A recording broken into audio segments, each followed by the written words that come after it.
Hi friends, இந்த video வந்து நம்ம என்ன பார்க்க போகிறோம் அப்படின்னு கேட்டிங்கன்னா, இப்போ வந்து நம்மளோட மாரி செல்வராஜ் வந்து நம்ம தளபதி விஜய் ஃபேன்ஸ் எல்லாம் கலாய்க்கிற மாதிரி ஒரு விஷயத்தை வந்து பண்ணியிருக்காங்க. இது வந்து ரசிகர்களுக்கு செம்ம கோபம் ஏற்பட்டிருக்கு அப்படின்னு கண்டிப்பாக சொல்லியானும்.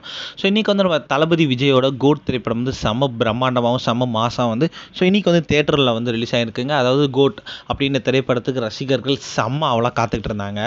இன்னில வந்து நம்மளோட தளபதி விஜய் கூட சேர்ந்து இந்த திரைப்படத்தில் ஒரு பிரசாந்த், பிரபுதேவா, மீனாட்சி, லைலா, ஸ்னேகா இந்த மாதிரி ஏகப்பட்ட கதாபாத்திரங்கள் இந்த திரைப்படத்தில் நடிச்சிருந்தாங்க. இந்நிலையில் வந்து நம்மளோட அதே சமயத்தில் நம்மளோட மாரி செல்வராஜோட வாழை திரைப்படம் வந்து ஒரு 12 நாட்களுக்கு முன்னாடி திரைக்கு வந்து ரசிகர்கள் மத்தியில் செம்ம பெரிய ஒரு தாக்கத்தை ஏற்பட்டுச்சு அப்படின்னு கண்டிப்பாக சொல்லியாரும்.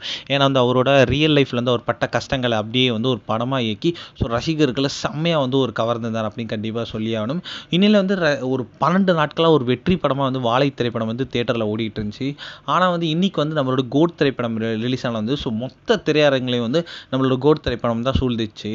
ஆனால் வந்து நம்மளோட தளபதி ரசிகர்களை கடுப்பேற்றுற மாதிரி நம்மளோட மாரி செல்வராஜ் ஒரு ட்வீட் போட்டிருந்தார். என்ன அப்படின்னு கேட்டிங்கன்னா, வாழை திரைப்படம் வந்து இன்றைக்கி வந்து ஹவுஸ்ஃபுல் அப்படின்ட்டு வந்து போட்டிருந்தாங்க. அதாவது கோட் படம் ரிலீஸ் ஆனாலும் வாழை திரைப்படம் வந்து ஹவுஸ்ஃபுல் அப்படின்ட்டு ஒரு ட்வீட் வந்து போட்டிருந்தாங்க. இது வந்து ரசிகர்களுக்கு செம்ம கோபம் ஏற்பட்டுச்சு. நிறைய பேர் வந்து இன்டர்நெட்டில் மாரி செல்வராஜ் வச்சு ட்ரோல் பண்ணிட்டு இருக்காங்க, நிறையவும் கலாச்சிட்டு இருக்காங்க அப்படின்னு கண்டிப்பாக சொல்லியே ஆகணும்.